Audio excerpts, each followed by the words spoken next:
السلام علیکم ورحمۃ اللہ وبرکاتہ۔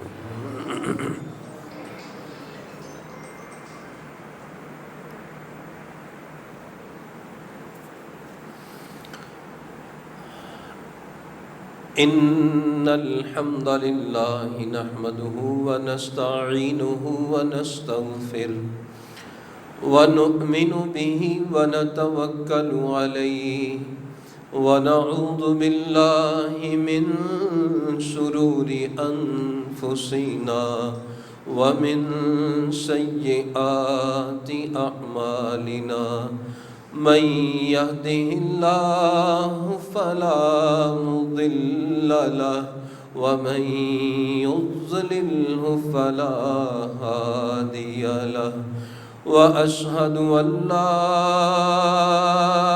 إله إلا الله وحده لا شريك له وأشهد أن محمدا عبده ورسوله يا أيها الذين آمنوا اتقوا الله حق تقاته ولا تموتن إلا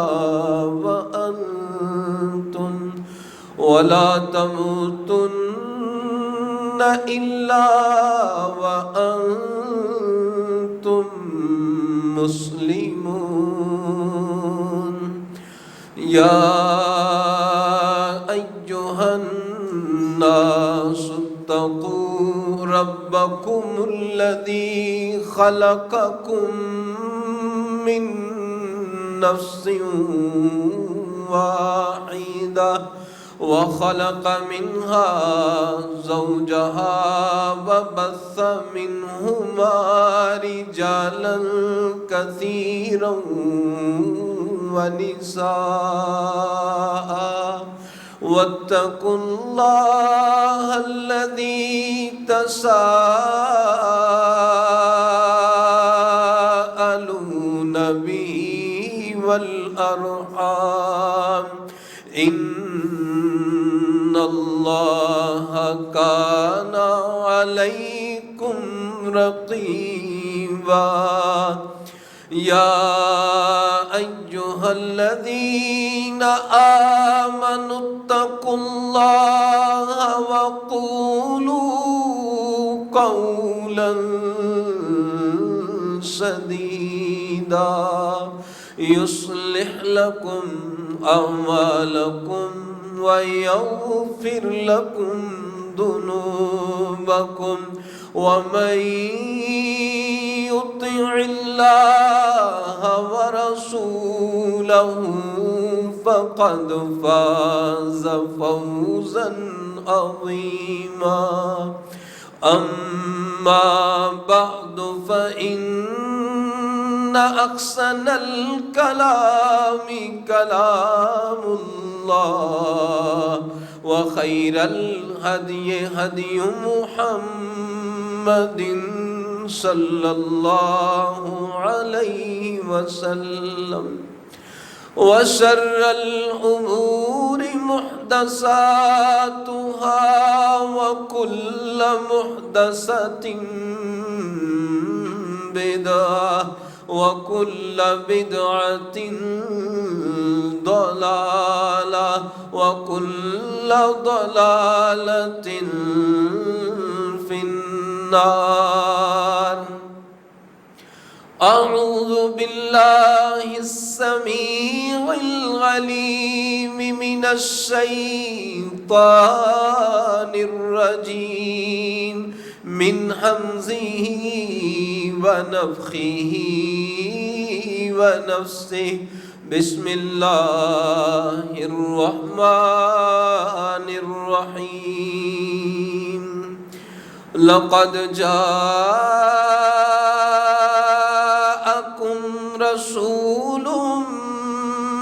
من أنفسكم عزيز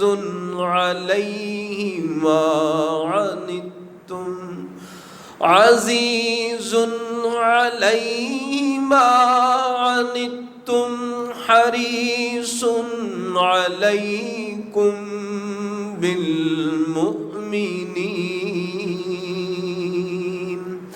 بالمؤمنين رؤوف رحيم.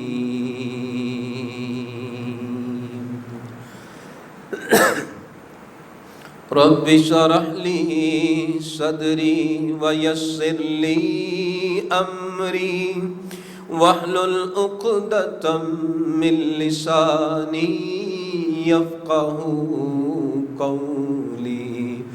اللهم انفعنا بما علمتنا وعلمنا ما ينفعنا وزدنا علما. رب زدني علما، رب زدني علما، رب زدني علما.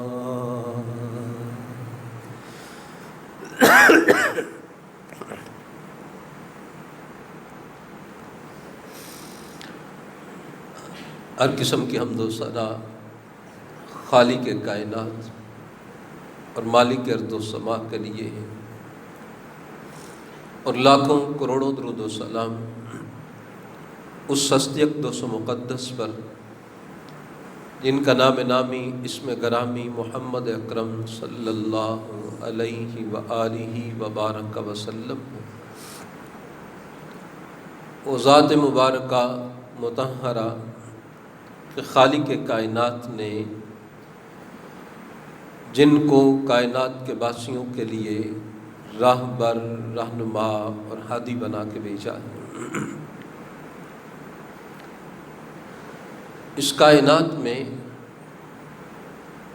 کوئی خوبی ایسی نہیں ہے جو خوبی تو ہو لیکن نبی صلی اللہ علیہ وسلم میں موجود نہ ہو، اور کوئی عیب، نقص اس کائنات میں جو عیب سمجھا جاتا ہے موجود ہو لیکن نبی علیہ السلام اس سے مبرہ اور منزہ نہ ہو، ممکن نہیں۔ آپ اپنی شخصیت میں، اپنی ذات میں اتنے اعلیٰ، اتنے بالا، اتنے عظیم المرتبت ہیں کہ اپنے تو اپنے ہیں، بیگانے بھی آپ صلی اللہ علیہ وسلم کی اچھائیوں کے معترف ہیں کہ آپ جیسا کوئی نہیں۔ اللہ اکبر۔ اور آپ صلی اللہ علیہ وسلم بہت مشفق تھے، بہت مشفق، محبت کرنے والے، پیار کرنے والے، صرف اپنوں سے نہیں سب سے پیار کرتے تھے۔ اور آپ صلی اللہ علیہ وسلم کی یہ محبت اور آپ صلی اللہ علیہ وسلم کی یہ شفقت، اس کا حصہ ہر ایک نے پایا۔ کوئی ماننے والا ہے تب بھی، کوئی نہیں ماننے والا تب بھی، کوئی اکھڑ مزاج ہے تب بھی، کوئی چاہتوں سے لبریز شخصیت لے کے آیا تب بھی آپ علیہ السلام نے بڑی محبت، بڑی اپنائیت کا ہر ایک کے ساتھ اظہار کیا ہے۔ صحیح بخاری میں آتا ہے آپ صلی اللہ علیہ وسلم مسجد نبوی میں تشریف فرما تھے، اصحاب رسول وہ بھی بیٹھے تھے۔ ایک بدو دیہاتی آدمی، عام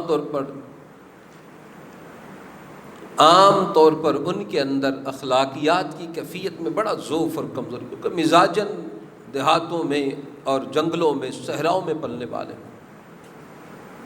مجلس برپا ہے، مسجد نبوی ہے، مسجد نبوی کے اندر وہ داخل ہوا اور وہاں حال میں کھڑے ہو کر اس نے پیشاب کرنا شروع کر دیا۔ اب اصحاب رسول رضوان اللہ علیہم اجمعین کے لیے یہ بڑی شوق کی بات تھی کہ یہاں ہم نماز پڑھتے ہیں، اس نے پیشاب کرنا شروع کر دیا، اٹھے اس کو ڈانٹنے کے لیے کہ رکو، وہ یہ کیا کر رہے ہیں؟ لیکن آپ علیہ السلام نے جب اپنے ساتھیوں کے تیور کو دیکھا، آپ نے فرمایا ٹھہر جاؤ، اس کو پیشاب کر لینے دو۔ بڑے تحمل کے ساتھ، بردباری کے ساتھ آپ صلی اللہ علیہ وسلم اپنے ساتھیوں کو روکتے ہیں۔ جب وہ پیشاب کر لیتا ہے اس کو آپ علیہ السلام اپنے پاس بلاتے ہیں اور آپ صلی اللہ علیہ وسلم فرماتے ہیں یہ مسجد ہے، یہاں نماز پڑھتے ہیں، قرآن پڑھتے ہیں، اللہ کی عبادت کرتے ہیں، یہاں پیشاب نہیں کرتے ہیں۔ اللہ اکبر۔ ہمارے لیے اس میں سبق ہے، جب کسی کی اصلاح کرنی ہو تو ضبط کے بغیر انسان اصلاح نہیں کر سکتا۔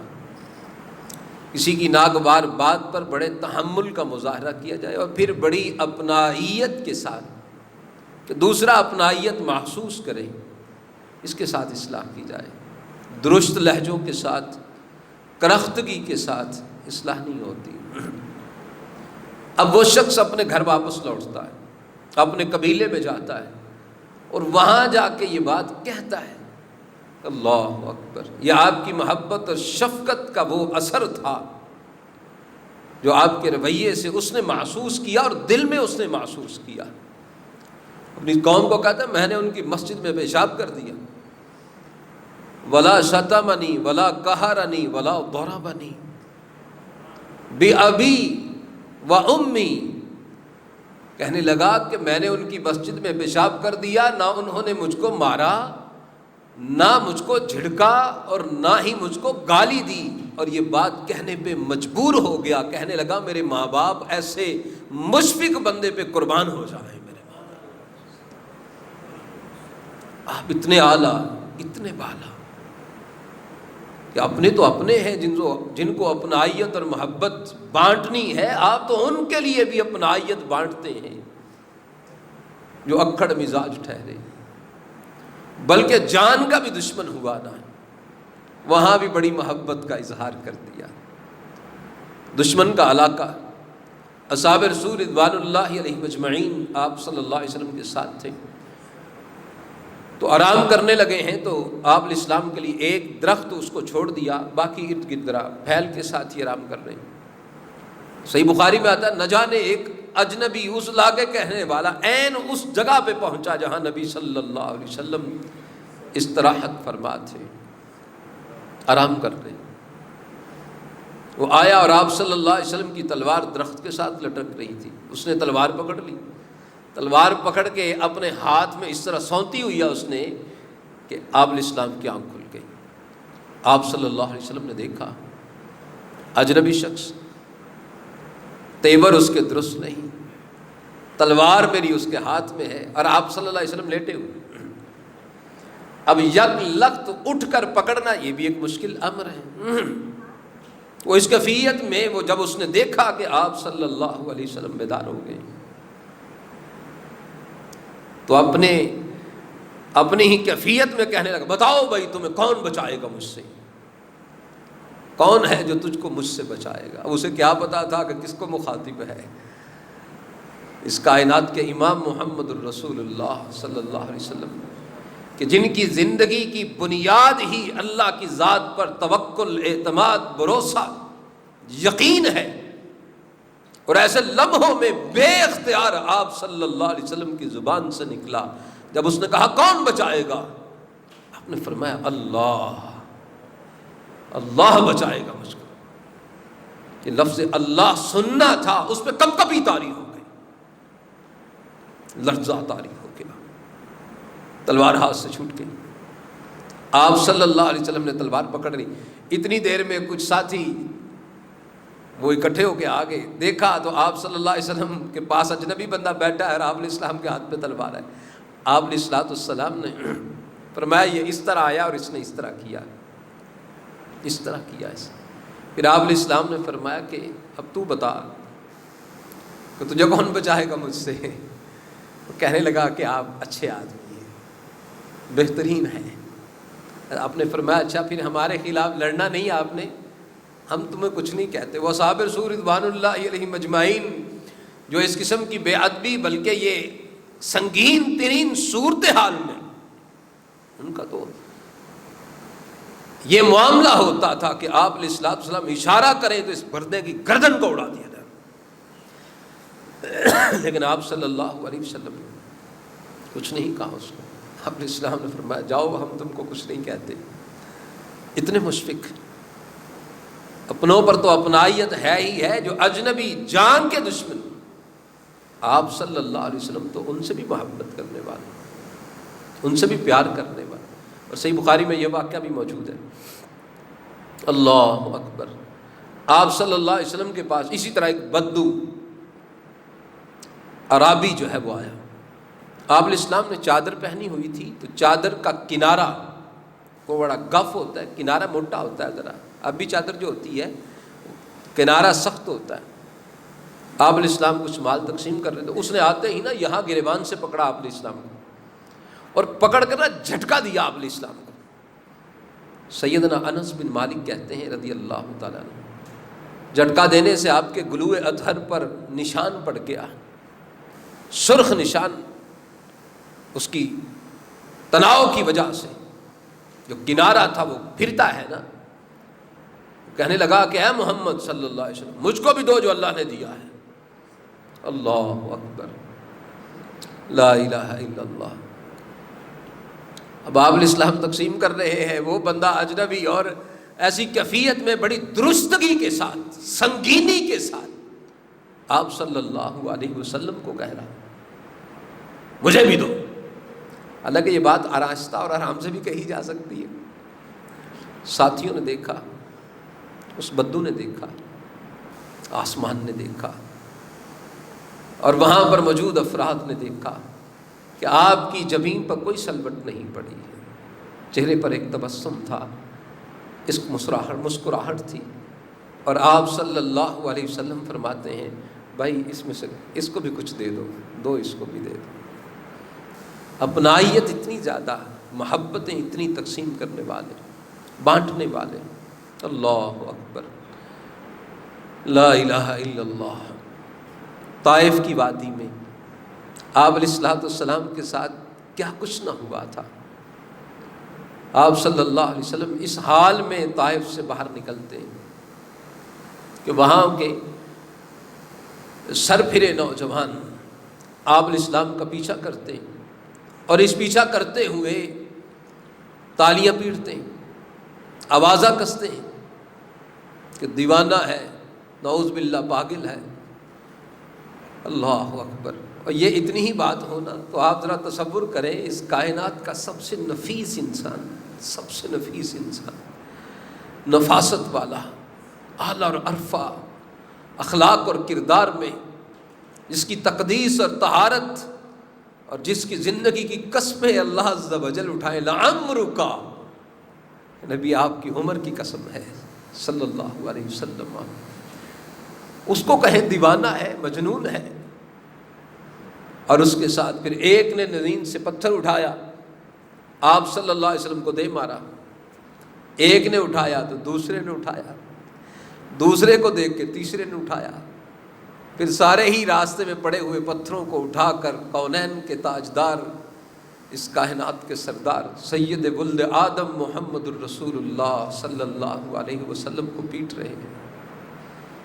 آپ صلی اللہ علیہ وسلم پتھروں سے زخمی، شور کرتے ہوئے، پتھر مارتے ہوئے، اور آپ علیہ السلام سیدنا زید بن حارثہ رضی اللہ تعالی عنہ ان کے ساتھ پھر اس حال میں وادی سے باہر نکلے، طائف کی گھاٹیوں سے نکلے. اور مارنے والے اس کیفیت کے ساتھ مار رہے تھے کہ آپ صلی اللہ علیہ وسلم کے جوڑوں کے نشانے لے کے مار رہے تھے. اللہ اکبر. کو پتھر عام گوشت کی جگہ پہ لگے تکلیف ہوتی ہے، اگر ہاتھ کی بیک سائڈ پہ لگے یا کوہنی پہ لگے تو اس کی تکلیف اور اذیت بہت زیادہ ہوتی ہے. ٹخنوں پہ لگے، گھٹنوں پہ لگے. اور آپ صلی اللہ علیہ وسلم کی ٹانگوں سے خون رس رہا تھا، اور آپ صلی اللہ علیہ وسلم کا پاؤں جو ہے وہ اس طرح خون آلود، جوتا خون آلود ہے کہ آپ علیہ السلام کا پاؤں جو ہے وہ جوتے میں چمٹ جاتا ہے خون کی وجہ سے. اس طرح خون بہ رہا. اس بے بسی کی کیفیت میں آپ صلی اللہ علیہ وسلم طائف سے باہر نکلے. آسمان سے جبریل آ گئے. جبریل علیہ السلام آ کے سلام عرض کرتے ہیں اور آ کے آپ صلی اللہ علیہ وسلم کو کہتے ہیں یہ پہاڑوں کا فرشتہ آن پہنچا ہے، آپ جو بھی حکم دیں یہ کرنے کے لیے تیار ہوگا. وہ پہاڑوں کا فرشتہ آپ صلی اللہ علیہ وسلم کے سامنے آ کے سلام کرتا ہے اور کہتے ہیں کہ اگر آپ فرمائیں تو 2 پہاڑوں کے درمیان ان بستی والوں کو پیس کے رکھ دیا جائے، کوئی چنبر نکال دیں ان کا. آپ علیہ السلام کی نگاہیں آسمان کی طرف اٹھ گئی اور کہا اللہم اہد قومی فانہم لا یعلمون. اللہ میری قوم کو ہدایت دے دے، یہ جانتی نہیں مجھ کو. اور کہا میں امید کرتا ہوں کہ اگر یہ نہیں تو ان کی آنے والی نسلوں میں اللہ ایسے پیدا کر دے گا جو صرف اللہ کی عبادت کریں گے اور اس کے ساتھ شریک نہیں ٹھہرائیں گے. میں ان کے لیے کچھ نہیں چاہتا، برا نہیں چاہتا. آپ علیہ السلام اتنے مشفق، اتنی چاہتوں کو تقسیم کرنے والے کہ ان کے لیے بھی آپ صلی اللہ علیہ وسلم بد دعا کرنے کے لیے تیار ہیں. جو جان کے در پہ اور شدید تکلیف میں مبتلا کرنے والے ہیں. اللہ اکبر. آپ صلی اللہ علیہ وسلم تو وہ جو ساری زندگی جو آپ کو ستاتے رہے، آپ علیہ السلام کو تکلیف اور آپ کے ساتھیوں کو تکلیف دیتے رہے. مکہ کے باسی پتہ مکہ کے دن آپ صلی اللہ علیہ وسلم سامنے کعبۃ اللہ کے دروازے میں چوکھٹ پہ کھڑے، ہاتھ چوکھٹ پہ رکھا ہے. سامنے سارے اکابر مجرم سرداران قریش جنہوں نے 13 سالہ مکی دور کے اندر آپ صلی اللہ علیہ وسلم کے لیے اذیتوں کو، تکلیفوں کو دگنا چگنا کر کے رکھا. اور پھر جب آپ علیہ السلام مدینہ میں آئے تو وہاں سے جا کے مدینہ پہ حملہ آور ہوتے رہے. آج مجرم بنے سامنے کھڑے اور آپ صلی اللہ علیہ وسلم اس کیفیت میں فاتحانہ انداز میں وہاں پہ کھڑے ہو کر سوال کرتے ہیں. اکا مکہ کے باسیوں، اے میری جان کے دشمنوں جنہوں نے ساری زندگی میری جان کے ساتھ عداوت رکھی ہے، آپ علیہ السلام کو متعدد مرتبہ قتل کرنے کی سازشیں کرتے رہے، میرے متعلق تم کیا گمان کرتے ہو؟ میں تمہارے ساتھ کیسا سلوک کرنے والا؟ ان کا کریم ابن الکریم ابن الکریم. آپ بڑے اعلیٰ، آپ کے والد بھی اعلیٰ تھے، آپ کے دادا بھی اعلیٰ تھے، ہم آپ سے خیر کی امید رکھتے ہیں. آپ علیہ السلام نے ایک لمحے کے سکتے کے بغیر، ایک لمحے کی تاخیر کے بغیر آپ صلی اللہ علیہ وسلم نے فرمایا اذهبوا انتم الطلقاء، جاؤ تم سب آزاد ہو، ہم تم کو کچھ نہیں کہتے ہیں. آپ صلی اللہ علیہ وسلم تو اس قدر مشفق تھے، اس قدر چاہتوں کو تقسیم کرنے والے، پیار کرنے والے، محبت کرنے والے.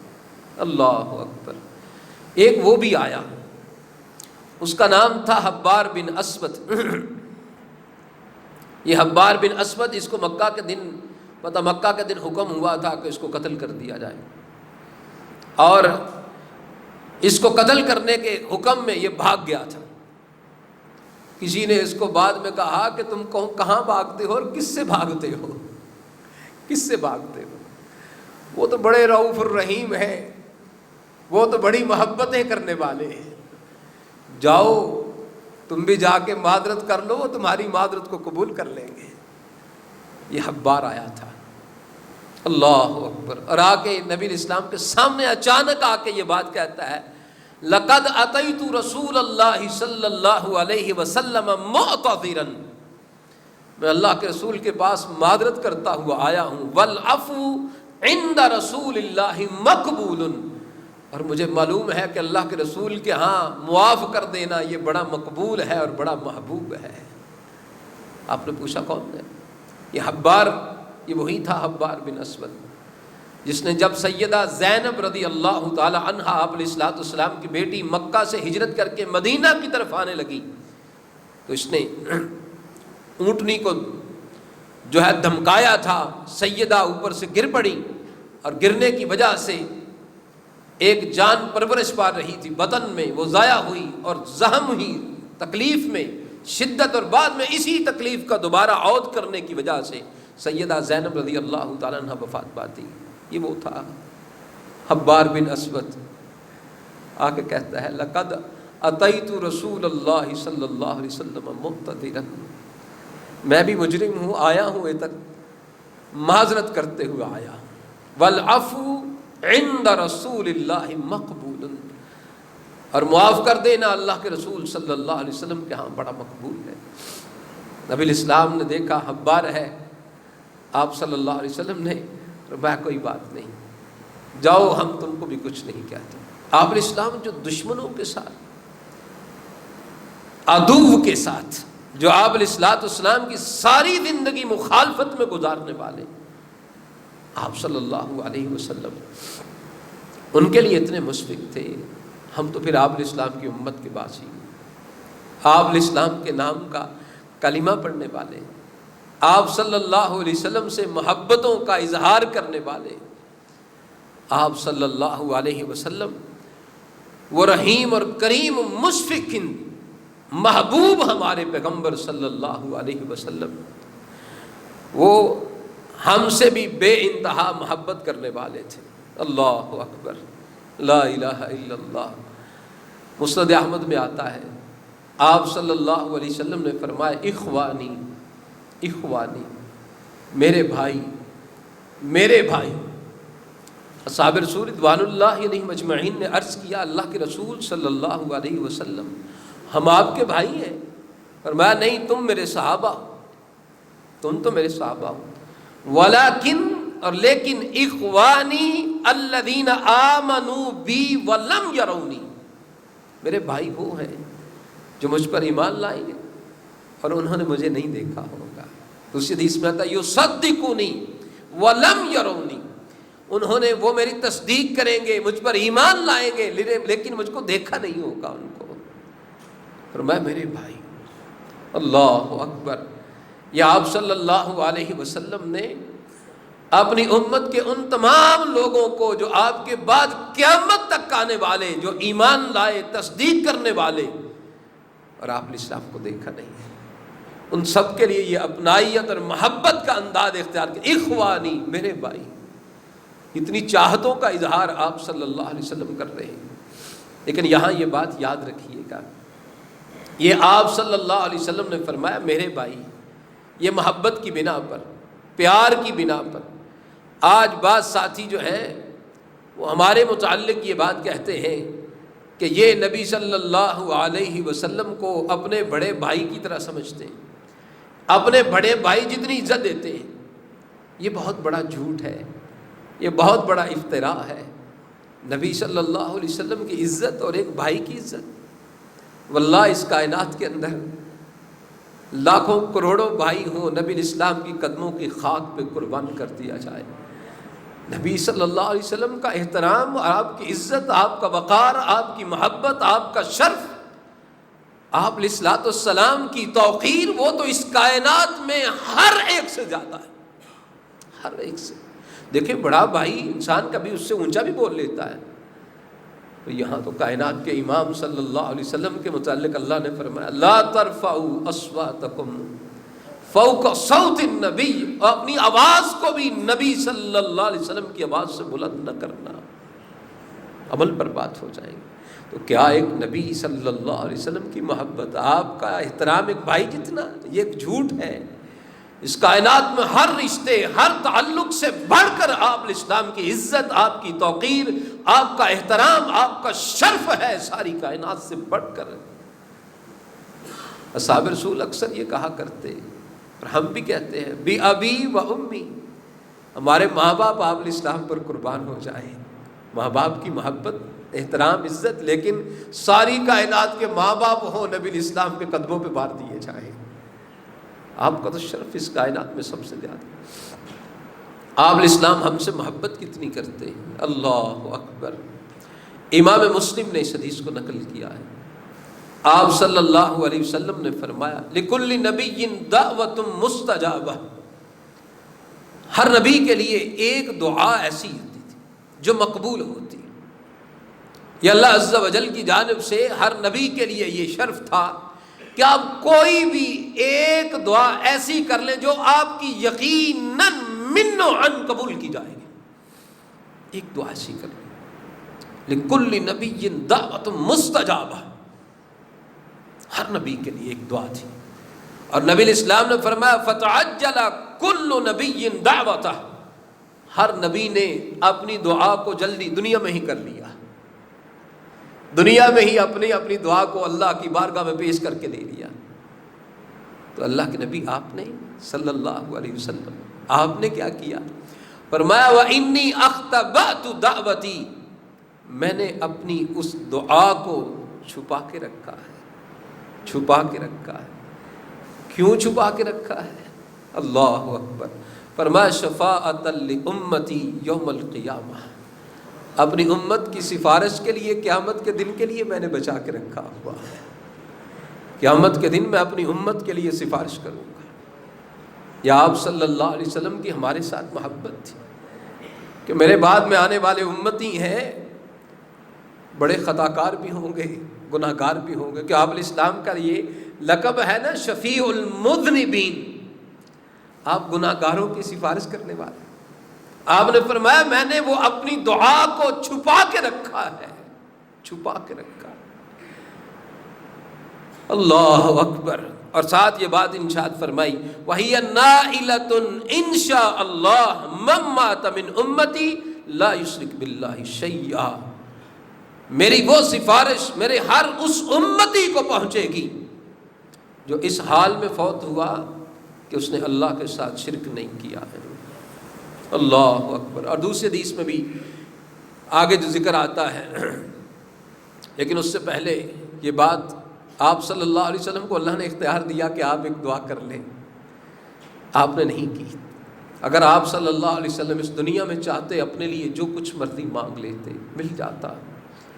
آپ نے اپنے لیے کی نہیں، آپ نے اپنے لیے رکھی نہیں.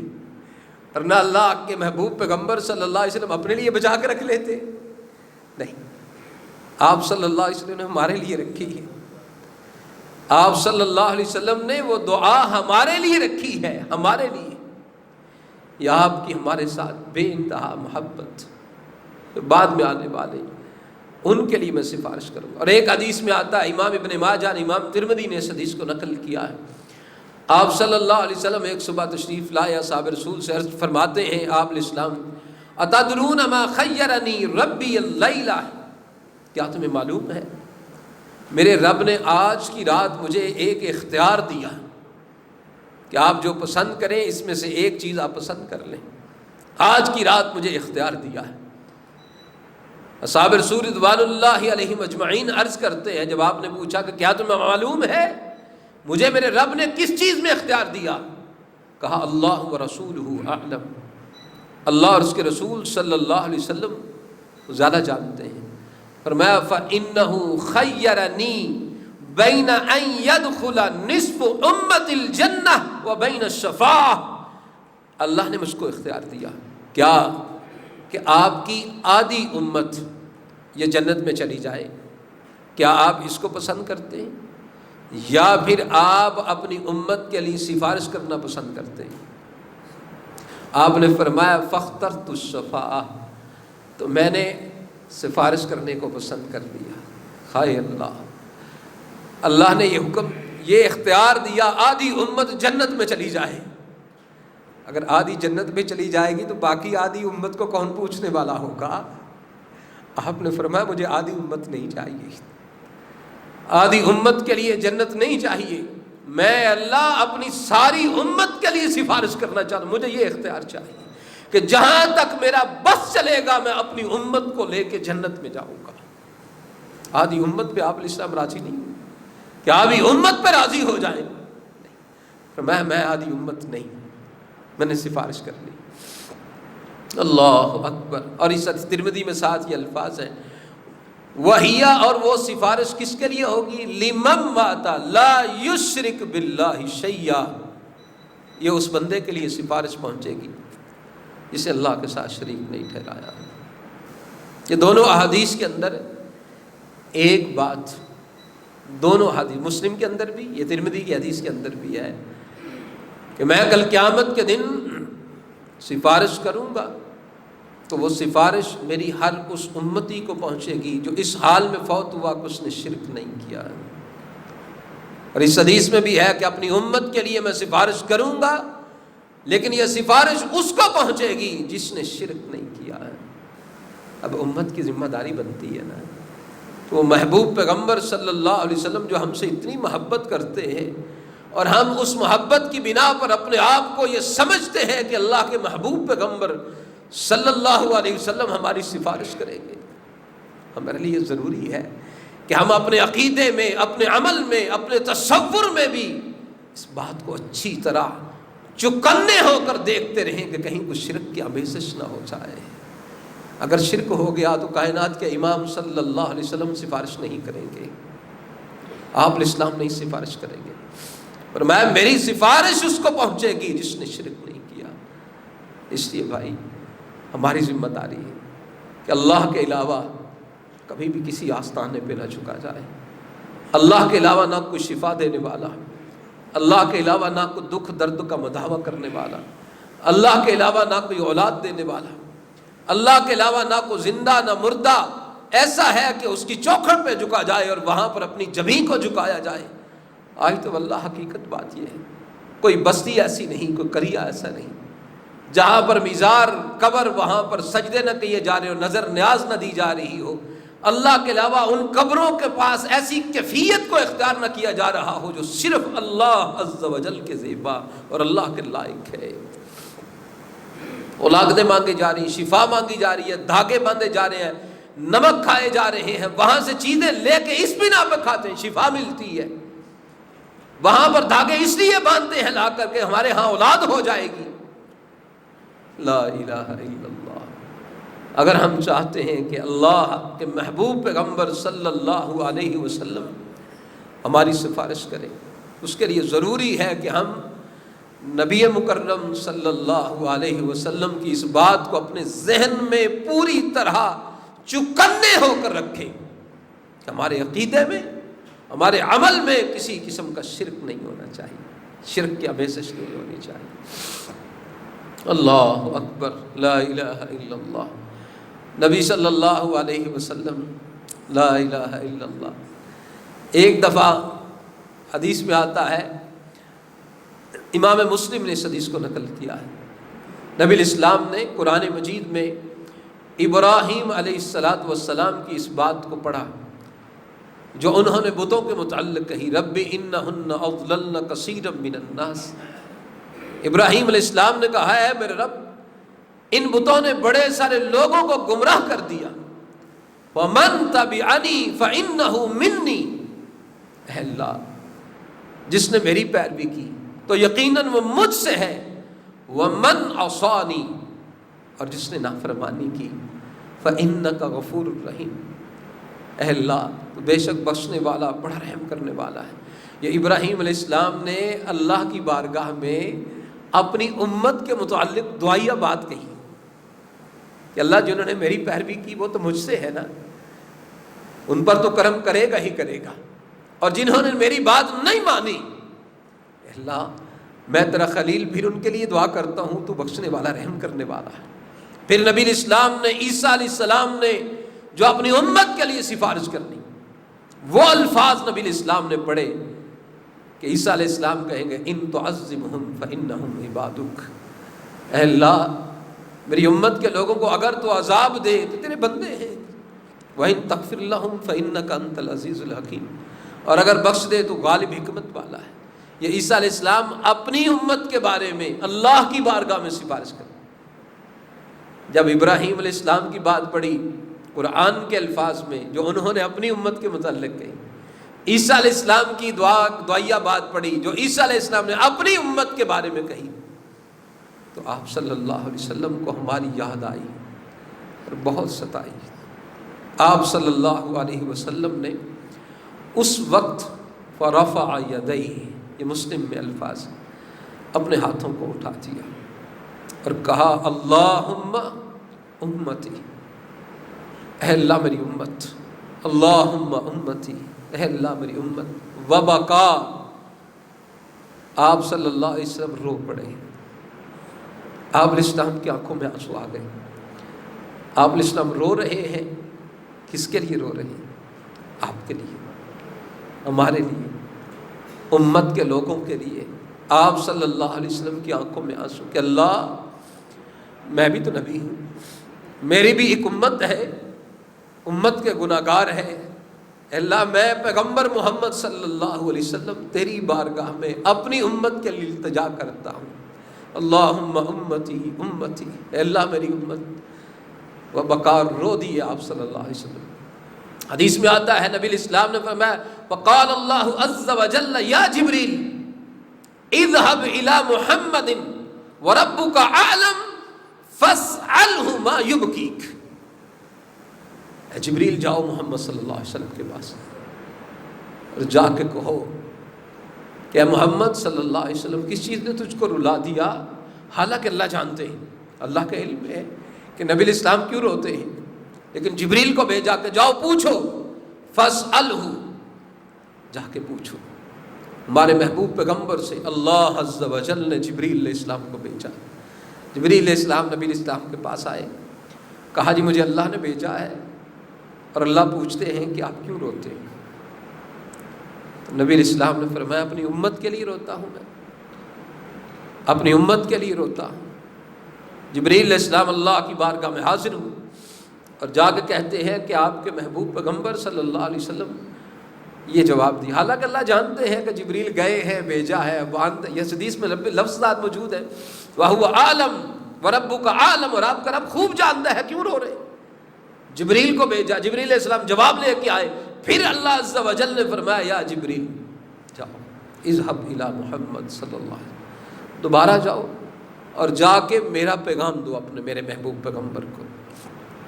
اللہ کا پیغام جبریل علیہ السلام لے کے آئے اور آگے کہتے ہیں اللہ فرماتے ہیں اِنَّا سَنُرْضِيكَ فِي أُمَّتِكَ وَلَا نَسُوءُكَ، اے محبوب پیغمبر ہم عنقریب آپ کو آپ کی امت کے بارے میں راضی کر دیں گے، پریشان نہیں کریں گے آپ کو، فکر نہ کریں آپ، نہ فکر کریں آپ۔ آپ علیہ السلام ہم سے اتنی محبت کرتے تھے، اتنا پیار کرتے تھے، اتنی چاہت رکھتے تھے، اور ایک شب اللہ اکبر، ایک رات آپ صلی اللہ علیہ وسلم ساری رات یہی الفاظ پڑھتے رہے ہمارے لیے، ان تعذبہم فانہم عبادک، اے اللہ اگر تو ان میری امت کے لوگوں کو عذاب دے تو تیرے بندے ہیں، وَإِن تَغْفِرْ لَهُمْ فَإِنَّكَ أَنْتَ الْعَزِيزُ الْحَكِيمُ، اور اگر میرے آنسوؤں کی لاج رکھ لے اور ان کو معاف کر دے تو تجھے کون پوچھنے والا ہے کہ تو نے کیوں معاف کیا ہے۔ ساری رات گزرتی رہی، زبان پہ یہی الفاظ تھے ان تعذبہم فانہم عبادک، اللہ اگر تو عذاب دے تو بندے ہیں تیرے، میں تو تیرا پیغمبر ہوں نا، میں پیغام دینے کے لیے آیا، ان کو سندیشہ سنا کے جا رہا، لیکن ہے تو تیرے بندے ہیں، تو مالک ہے، خالق ہے، تو نے پیدا کیا ہے، تو پورا استحقاق رکھتا ہے، لیکن وَإِن تَغْفِرْ لَهُمْ، اگر تو معاف کر دے، یہ دیکھ کر کے تیرا محبوب پیغمبر تو اسے التجائیں کر رہا ہے، تو غالب ہے، حکمت والا ہے، تجھے تو کسی نے نہیں پوچھنا کہ تو نے کیوں معاف کیا۔ ساری رات نبی صلی اللہ علیہ وسلم یہ الفاظ پڑھتے رہے، آنکھوں میں سے آنسو بہتے رہے، کس کے لیے؟ میرے لیے، آپ کے لیے، آپ صلی اللہ علیہ وسلم اپنی امت کے لیے۔ یہ آنسوؤں کا آنا اور آنسوؤں کا بہانا نبی الاسلام کا اپنی امت کے لیے تھا۔ اللہ اکبر۔ ابھی جب میں راستے میں آ رہا تھا تو میں ایک حدیث دیکھ رہا تھا کہ آنے والے حالات میں، وقت میں نبی الاسلام اپنی امت کے لیے، مسلم میں حدیث ہے، ایک دفعہ آپ علیہ السلام نے کبھی عام طور پر بد دعا نہیں دی ابھی، لیکن اس حدیث کے اندر عجب انداز اختیار کیا اس امت کی محبت میں۔ آپ علیہ السلام نے فرمایا کہ اے اللہ جو میری امت کا ذمہ دار بنے، والی بنے، وقت کا مقتدر اقتدار والا بادشاہ بنے اور میری امت کے لوگوں پر بنے۔ اے اللہ اگر وہ میری امت کے لوگوں پر سختی کرے، ان پر پریشانی اور مصیبتوں کو کرے، اے اللہ تو بھی ان پر مشقت کو نازل کر دے گا۔ اور آپ نے فرمایا اللہ جو مقتدر بنے اور نرمی کرے، جو نرمی کرے، تو اے اللہ تو اس پر بھی نرمی کرنا۔ اس میں پیغام تھا کہ جو اقتدار میں آئے، اختیار میں آئے، منصب پہ آئے، دیکھ لے اللہ تمہارا دل امت کے افراد کے متعلق سخت نہیں ہونا چاہیے، ورنہ تمہارا بیڑا غرق ہو جائے گا۔ تمہیں کائنات کی کوئی طاقت بیڑا غرق ہونے سے نہیں بچا سکتی، کیونکہ کائنات کے محبوب پیغمبر صلی اللہ علیہ وسلم کی پیچھے بددعا آ رہی ہے، بددعا آ رہی ہے کہ اللہ جو سختی کرے گا تو ان پر سختی کرنا، اور جو نرمی کرے گا اے اللہ تو ان پہ نرمی کرنا۔ ابھی گزشتہ چند ایام پہلے ہمارے وزیر اعظم صاحب کا بیان آیا، وہ کہتے ہیں کہ یہ مہنگائی کے حوالے سے جو لوگ بات کر رہے ہیں یہ اتنی ہے نہیں ہے جتنا لوگ شور کر رہے ہیں، اس کو ایشو بنایا جا رہا ہے۔ میں نے جمعۃ المبارک کے خطبہ میں بھی کہا، میں نے کہا کہ آپ بادشاہ لوگ ہیں، آپ بادشاہ لوگ ہیں، آپ نے کون سا بجلی کا بل دینا ہے، آپ نے کون سا گیس کا بل دینا ہے، آپ نے کون سا پٹرول اپنی جیب سے لگوانا ہے، آپ کا گھر فری، آپ کا کچن فری، آپ کا ہر چیز آپ کی فری ہے، اور عوام کے خون سے نچوڑے ہوئے خون سے آپ جو ہے رنگین ہیں، سب کچھ آپ کے لیے ہماری ٹیکسوں کے ساتھ، آپ کو کیا علم ہو کہ لوگوں کو کیا پریشانی ہے؟ ہاں ہم اللہ عز و جل سے دعا کرتے ہیں آپ اور جو بھی ایسے بندے صاحب اقتدار یا منصب پر یا منصب کے بغیر با اختیار لوگ یا پہلے گزر چکے، ہماری کسی کے ساتھ کوئی محبت، کسی کے ساتھ ذاتی کوئی عداوت نہیں، عمران صاحب خواہ ہوں یا میاں نواز شریف صاحب ہوں، ہم سب کے لیے نبی الاسلام کے انہی الفاظ کو دہرا دیتے ہیں، اے اللہ آج اور پہلے جو بھی تھے جن کے دلوں میں اے اللہ امت کے لیے نرمی ہے، اللہ تو نرمی فرما دے، اور جن کے لیے دلوں میں سختی اور ان کے دلوں میں عوام کے ساتھ کسی قسم کی نرمی نہیں، محبت نہیں، کسی قسم کی الفت نہیں، اور اپنے ہی عیاشیوں اور فحاشیوں کے لیے وہ سب کچھ کرتے رہے اور کر رہے ہیں، یا اللہ تو ان کو اپنی ڈال دے اور ان پر اپنی ذلت و خواری ان پر مسلط فرما دے۔ نبی الصلوۃ والسلام اپنی امت کے لیے کہا اے اللہ جو نرمی کرے اس پہ نرمی کرنا، جو سختی کرے اس پر اے اللہ سختی کرنا۔ یہ نبی صلی اللہ علیہ وسلم نے اپنی امت کی محبت میں یہ بات کہی، اپنی امت کی محبت کے لیے آپ علیہ السلام معراج کی رات گئے، 50 نمازیں ملی۔ آپ علیہ السلام کے لیے تو کوئی مشکل نہیں تھی کہ آپ 50 نمازیں پڑھتے، کوئی مشکل نہیں تھی آپ علیہ السلام کے لیے۔ آپ صلی اللہ علیہ وسلم تو عبادت و بندگی کے اس اعلیٰ معیار پر تھے کہ آپ کے پائے اقدس سوج جاتے، آپ کی ایڑیاں پھٹ جاتی تھیں قیام کی وجہ سے، رات کی عبادت و بندگی کی وجہ سے۔ اللہ اکبر۔ لیکن موسیٰ علیہ السلام نے کہا کہ مشکل ہوگی آپ کی امت کے لیے، امت کے لیے مشکل ہوگی، آپ واپس جائیں، کم کروائیں۔ آپ گئے، پھر موسیٰ علیہ السلام نے کہا اب بھی زیادہ، پھر جائیں۔ آپ علیہ السلام یہ بار بار گئے تو کس کے لیے گئے تھے؟ کہ ہماری محبت میں گئے تھے، ہمارے پیار کی بنا پر گئے تھے۔ آپ علیہ السلام کو اتنی زیادہ ہم سے محبت کہ آپ صلی اللہ علیہ وسلم جو ہیں وہ 50 سے 5 تک لے کے آئے، یہ امت کی محبت کی وجہ سے۔ اب امت کی ذمہ داری بنتی ہے نا کہ آپ علیہ السلام 50 سے 5 لے آئے، اور اللہ کی طرف سے حکم بھی آ گیا کہ جو 5 پڑھے گا ہم 50 کا اجر دیں گے اس کو۔ یار اس نے نبی کی محبت کی لاج نہیں رکھی، جس نے نماز نہیں پڑھی اس نے نبی علیہ السلام کی محبت کی لاج ہی کوئی نہیں رکھی۔ اس نے کائنات کے امام صلی اللہ علیہ وسلم کے دل میں جو ہماری محبت ہے، ہمارا پیار ہے، اس کو سمجھا ہی نہیں اس نے۔ آپ علیہ السلام تو اتنی محبتوں میں اپنائیت کے ساتھ 50 سے 5 کروائیں اور ہم وہ 5 بھی نہ پڑھ پائیں۔ کیا ہو گیا ہم کو امت کے لوگوں کو؟ اے امت کے باسیوں، آپ علیہ السلام بڑی محبت کرتے تھے ہم سے، یہ آپ کی محبت کا ثبوت ہے، لیکن اس کے جواب میں ہماری محبت کا بھی ثبوت آنا چاہیے نا۔ ہمیں بھی تو نبی علیہ الصلوۃ والسلام کی محبتوں کے جواب میں آپ صلی اللہ علیہ وسلم کی اقتدا کرتے ہوئے اقتدا میں اللہ کی بندگی میں ہمیں 5 وقت کی پابندی کے ساتھ زندگی کے آخری لمحوں تک ہمیں اللہ کی عبادت و بندگی کرنا چاہیے. اور کل قیامت کے دن اللہ اکبر، نبی صلی اللہ علیہ وسلم نے فرمایا انا اقرع باب الجنہ، میں جنت کا دروازہ کھٹکھٹاؤں گا. جنت کا دروازہ آپ علیہ السلام کھٹکھٹائیں گے، پھر جنت کا دروازہ کھلے گا، پھر جنت میں لوگ جائیں گے. لیکن کیا آپ علیہ السلام جنت کا دروازہ کھلوا کر جنت میں چلے جائیں گے؟ اللہ اکبر، نہیں. آپ صلی اللہ علیہ وسلم اللہ کے سامنے آ کے عرش کے سامنے سجدہ ریز ہو جائیں اور اللہ کی بارگاہ میں التجائیں کریں گے، اللہ کی بارگاہ میں حمد و ثنا کریں گے، تسبیحات پڑھیں گے، پڑھتے چلے جائیں گے. اور پھر ایک وقت آئے گا، نبی اسلام نے فرمایا، اللہ عز و جل فرمائیں گے ارفع رأسک سل تؤتا واشفع تشفع. اے محبوب پیغمبر سر کو اٹھائیں، اپنے سر اقدس کو اٹھائیں، سوال کریں دیا جائے گا، سفارش کریں آپ کی سفارش قبول کی جائے گی. تو نبی علیہ الصلوۃ والسلام اس موقع پر کیا کہیں گے؟ اللہ میری امت. اللہ اکبر. میدان محشر میں بھی رب کی بارگاہ میں سر بسجود ہے تو اپنی امت کے لیے سر بسجود ہے.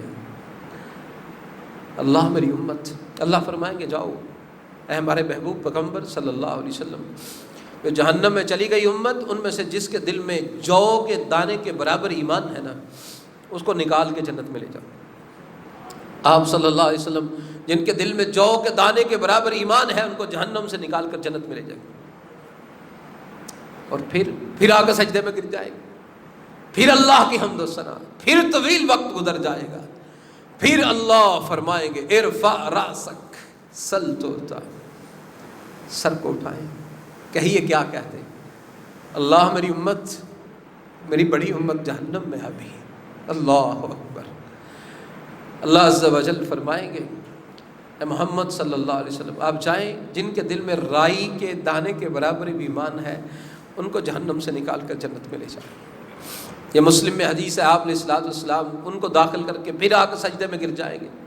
پھر ایک وقت گزر جائے گا، اللہ کی حمد و ثنا کرتے، پھر اللہ فرمائیں گے سر کو اٹھائیں، پوچھیں، سوال کریں. پھر کہیں گے اللہ میری امت، میری امت کے لوگ. اللہ اکبر.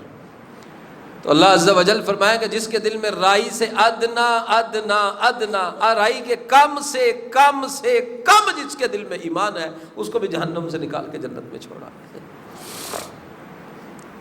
یہ آپ صلی اللہ علیہ وسلم کی محبتیں ہیں ہمارے ساتھ. اور ایک حدیث میں آتا ہے، آپ صلی اللہ علیہ مسلم میں حدیث ہے، اللہ اکبر، نبی علیہ الصلوۃ والسلام حضرت انس کے ترمذی میں ہے، سیدنا انس رضی اللہ تعالیٰ کہتے ہیں، مسلم میں دوسری حدیث ہے، حضرت انس بن مالک کہتے ہیں کہ اللہ کے محبوب پیغمبر صلی اللہ علیہ وسلم جب قیامت کے دن میں آپ کو تلاش کرنا چاہوں تو میں کہاں تلاش کروں آپ کو ڈھونڈنا چاہوں تو کہاں ڈھونڈوں آپ کو، کیونکہ میدان محشر تو بہت بڑا ہوگا، اب کہاں ہوں گے آپ؟ تو آپ صلی اللہ علیہ وسلم نے فرمایا پل صراط پہ ہوں گا، یا جہاں نامہ اعمال تل رہے ہوں گے وہاں پر ہوں گا، یا اپنے حوض پر ہوں گا، یا حوض کوثر پر ہوں گا. یہ تینوں مقام ایسے ہیں جہاں نبی علیہ السلام اپنی وجہ سے نہیں ہے. حوض کوثر پہ کھڑے ہیں تو امت کو پانی پلانے کے لیے کھڑے ہیں، میزان کے پاس کھڑے ہیں تو اس لیے کھڑے ہیں میری امت کے نامہ اعمال تولے جا رہے ہیں. پل صراط پہ کھڑے ہیں تو اس لیے کہ امت کے لوگ جو ہے پل صراط سے گزر رہے ہیں. مسلم کی حدیث میں یہ 7 لفظ ہیں کہ نبی علیہ السلام نے فرمایا پل صراط سے گزرنے والے مختلف کیفیتوں کے ساتھ گزر جائیں گے، کوئی بجلی کی طرح، کوئی آندھی کی طرح، کوئی آرام سے گھوڑے کی رفتار کے ساتھ. اور فرمایا وَنَبِيُّكُمْ، اور تمہارا نبی، تمہارا پیغمبر صلی اللہ علیہ وسلم قائم علی الصراط، پل صراط کے پاس کھڑے ہوں گے اور کہہ رہے ہوں گے رب سلم رب سلم رب سلم، اے میرے رب میری امت گزر رہی ہے سلامتی سے پار لگا دے. رب سلم، اے اللہ میری امت گزر رہی ہے سلامتی سے پار لگا دے. کہا تمہارا پیغمبر پل صراط کے پاس کھڑا رب سلم کی ندائیں دے رہا ہوگا، کیونکہ آپ کی امت گزر رہی ہے پل صراط سے گزر رہی ہے. یا آپ صلی اللہ علیہ وسلم کی ہمارے ساتھ محبت بے انتہا محبت ہے۔ اللہ اکبر۔ اس بے انتہا محبت کا نتیجہ یہ ہونا چاہیے نا، ہماری بھی ذمہ داری بنتی ہے۔ جو باتیں میں نے بیان کی ان میں سے 3-4 باتیں اہم ترین باتیں۔ نمبر 1، اگر ہم چاہتے ہیں کہ نبی صلی اللہ علیہ وسلم ہماری سفارش کریں تو اپنے عقیدے کے اندر، عمل کے اندر دیکھنا ہے شرک نہ ہو پائے، شرک سے بچنا ہے۔ اللہ کے علاوہ کسی کے سامنے دست سوال نہیں، وہ نبی ہوں، پیغمبر ہوں، ولی ہوں، کسی کو بھی اللہ کے علاوہ پکارنا جائز نہیں ہے، کسی کو پکارنا جائز نہیں ہے۔ اللہ کے علاوہ کسی کو حاجت روا سمجھ کر ندا دینا جائز نہیں۔ کیا خیال ہے، اگر کوئی عیسیٰ علیہ السلام کو پکارے تو کیا یہ شرک نہیں ہے؟ قرآن نے اس کو شرک بیان کیا ہے۔ لیکن عجیب بات ہے، اگر کوئی بندہ امت کے مسلمہ کا کہے کہ یا شیخ عبد القادر جیلانی شیء للہ، اے شیخ عبد القادر جیلانی اللہ کے لیے مجھ پر رحم کر دیں، تو کیا یہ شرک نہیں ہے؟ یار اللہ کے علاوہ کوئی بھی ولی، پیغمبر، کوئی بھی ہو، ان کو اللہ کے علاوہ ندا دینا، ان کو حاجت روائی کے لیے پکارنا جائز نہیں ہے، نہیں جائز ہے۔ اس لیے ہمیں ہر حال میں اپنے عقیدے کے اندر شرک کی امیزش سے اپنے آپ کو پاک رکھنا ہے، عقیدہ توحید کو سمجھنا ہے، تاکہ اللہ کے محبوب پیغمبر صلی اللہ علیہ وسلم کی شفاعت کے ہم مستحق ٹھہریں۔ دوسرا، آپ صلی اللہ علیہ وسلم کی محبت کا تقاضا یہ ہے کہ آپ الاسلام کی اطاعت کی جائے، آپ صلی اللہ علیہ وسلم کی فرما برداری کی جائے، آپ الاسلام کے اسوہ حسنہ کو سمجھ کر اپنی زندگی کے جمیع امور جو ہیں ان کی اصلاح کی جائے۔